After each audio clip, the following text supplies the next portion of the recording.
اعوذ باللہ من الشیطان الرجیم بسم اللہ الرحمن الرحیم۔ حدیث نمبر 29، کتاب الایمان، خاوند کی ناشکری کے بیان میں اور یہ کفر کا اپنے درجے میں دوسرے کفر سے کم ہونے کے بیان میں۔ عبداللہ ابن عباس رضی اللہ عنہما سے نقل ہے کہ آن حضرت صلی اللہ علیہ وسلم نے فرمایا، مجھے دوزخ دکھلائی گئی تو اس میں زیادہ تر عورتیں تھیں جو کفر کرتی ہیں۔ کہا گیا، حضور کیا وہ اللہ کے ساتھ کفر کرتی ہیں؟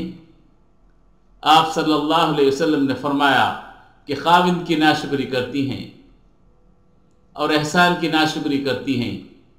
اگر تم عمر بھر ان میں سے کسی کے ساتھ احسان کرتے رہو، پھر تمہاری طرف سے کبھی کوئی ان کے خیال میں ناگواری سی بات ہو جائے تو فوراً کہہ اٹھے گی کہ میں نے کبھی بھی تجھ سے کوئی بھلائی نہیں دیکھی۔